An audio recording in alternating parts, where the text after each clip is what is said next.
Drama کوئی چل رہا ہے، اس ڈرامے کے اندر تصور یہ دیا گیا ہے کہ میاں بیوی کا جو ریلیشن قائم ہوتا ہے، جو رشتہ قائم ہوتا ہے، اس میں میاں بھی خود مختار ہے، بیوی بھی خود مختار ہے۔ بیوی شوہر کی پابند نہیں، شوہر بیوی کا پابند۔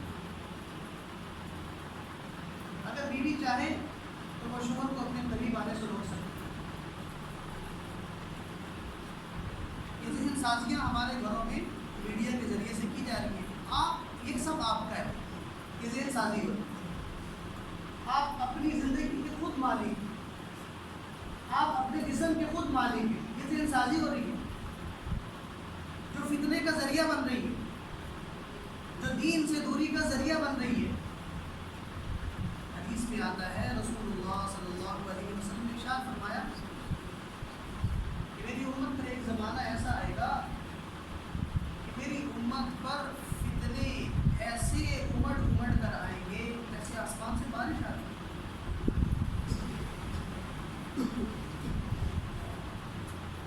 آسمان سے بارش آتی ہے، کوئی گرتے ہوئے قطروں کو گر سکتا ہے؟ اس طرح کثیر تعداد میں فرمایا امت پر فتنوں کی برسات ہوگی۔ سب سے بڑا فتنہ ایمان والے کے دل سے اللہ کا نکل جاتا ہے،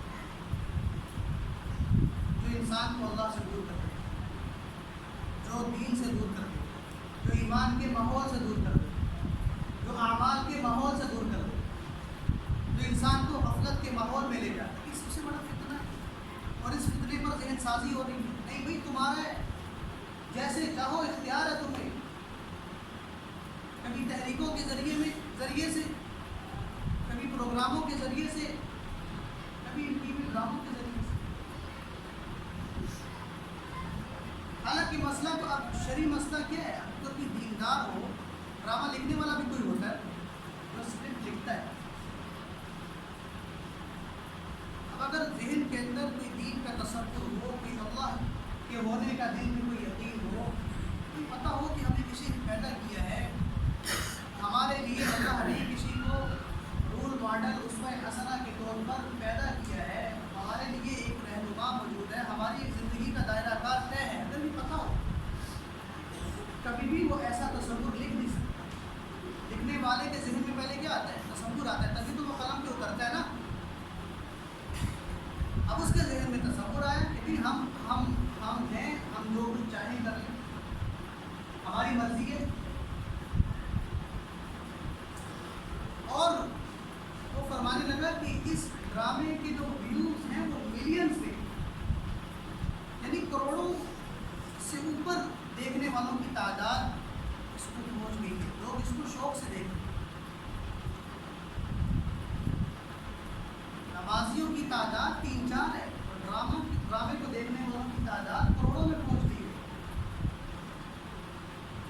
جمعے میں آنے والوں کی تعداد 150-180، اور ڈرامے کو دیکھنے والے کی تعداد کروڑوں میں پہنچ گئی ہے۔ اس بات کی دلیل ہے نا کہ انسان اپنے آپ کو اپنا آپ سمجھ بیٹھا ہے کہ میں سب کچھ ہوں۔ اب اگر اس کے ذہن میں ذرا سا بھی دین کا تصور کسی نے ڈالا ہوتا، یا اس نے کہیں سیکھا ہوتا، کوئی ایمان کے حلقوں میں جڑا ہوتا، کسی جگہ پر جا کر اس نے اللہ کی بات سنی ہوتی، تو اس کے سامنے حدیث ہوتی کہ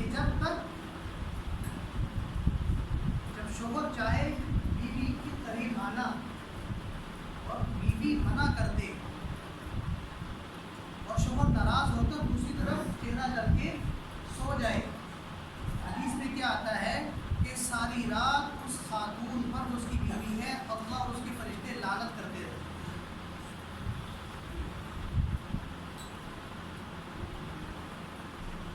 یہ حدیث، یہ دین ہے نا۔ لیکن اب تصور کیا دیا گیا کہ نہیں، بیوی خود مختار ہے، اگر وہ چاہے تو وہ منع کر سکتی، یعنی وہ اللہ کے کسی قانون کی پابند نہیں ہے، وہ دین کے کسی قانون کی پابند نہیں ہے، وہ اپنی پابند ہے، وہ اپنی لائف سٹائل جیسے چاہے گی گزارے۔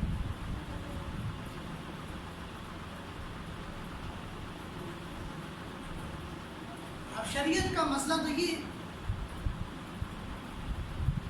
شریعت کا قانون تو یہ ہے، البتہ اخلاقاً ترغیب ہے کہ آپ ایک دوسرے کا کیا رکھیں، خیال رکھیں۔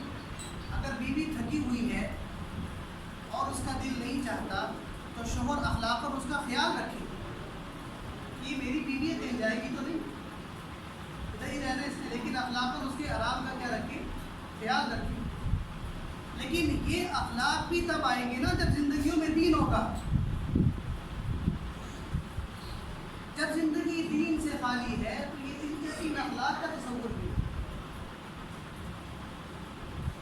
اسی طرح دکھایا جا رہا ہے، ذرا ذرا سی بات پر شوہر طلاقیں پھینک رہے ہیں۔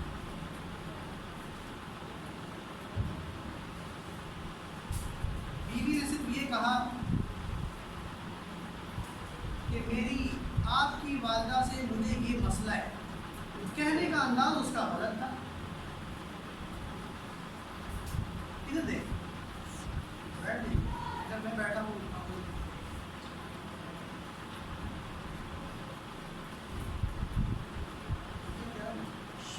بیوی اور شوہر کا مسئلہ یہ بیان کیا۔ اب اخلاق کا بھائی جب زندگی میں کیا ہوگا، دین ہوگا، اور جب تک دین کا تصور نہیں ہے تب تک یہ باتیں نہیں ہے، تو طلاقیں پھینکنا سکھائی جا رہی ہے۔ بیوی نے شوہر سے صرف یہ کہا کہ مجھے آپ کی ماں سے یہ مسئلہ ہے، یہ ایک سٹوری ڈرامے میں دیکھا ہے، میں ڈرامے نہیں دیکھتا، یہ آج کل مشہور ہی ہے، ہر کسی کے ہاتھ میں خبر، لیکن کبھی وقت نکال کے ہم ڈرامے نہیں دیکھتے، یہ نہ آپ پتہ ہے کہ مولوی صاحب ڈرامہ دیکھ کے اجوبہ پڑھا گئے۔ تو اب اس کے کہنے کے انداز کی، الفاظ کی تعبیر غلط تھی، مطلب وہ کہنا یہ نہیں چاہتی کہ مجھے آپ کی ماں اچھی نہیں لگی، اس نے اپنا مسئلہ پیش کیا۔ اب شوہر کی مردانگی دکھائی گئی، مردانگی کیا دکھائی جا رہی ہے، تو نے میری ماں کے بارے میں ایسا کہا، پتہ نہیں کیا نام تھا اس کا، میں تجھے ایک طلاق دوں، اس نے کہا رکے ذرا، میں تجھے دوسری طلاق دوں، یہ کیا کر رہے ہیں، میں تجھے تیسری طلاق دوں، چل اب یہ طلاق ہو گئی، دینے کا طریقہ حرام ہے، اس طرح سے طلاق دینا شریعت میں جائز نہیں ہے، طلاق تو ہو گئی۔ جسے انسان خودکشی کرتا ہے نا، جان تو ہاتھ سے جاتی ہے، لیکن خودکشی کرنا شریعت میں کیا ہے، حرام ہے نا۔ طلاق کا یہ طریقہ کیا ہے، ناجائز ہے، اس طرح سے طلاق نہیں دی جانی چاہیے۔ اب چونکہ دین کے حلقوں میں تو بیٹھنا نہیں ہے، دیکھنا تو ڈراموں کو ہے، اب کسی بھی دیکھنے والے کو جوش آئے گا، اور اس کی بیوی اگر کوئی ایسی کرے گی تو وہ کہے گا تجھے ایک طلاق، تجھے دوسری طلاق، تجھے تیسری طلاق، چلو جی گھروں کے گھر کیا ہوتے اجڑ۔ یہ سب زوال، فساد، فتنے کیوں ہیں؟ بھائی ہماری زندگیوں میں دین سیکھنے کا تصور ہی نہیں ہے، دین کے حلقوں میں جڑنے کا تصور ہی نہیں ہے۔ جہاں دین بولا جا رہا ہو، سکھایا جا رہا ہو، وہاں پر ہمیں بیٹھنے کی ہمت ہی نہیں ہے۔ جہاں ہمارے نفس کو موٹا کر کے دکھایا جا رہا ہوتا ہے، جہاں ہمیں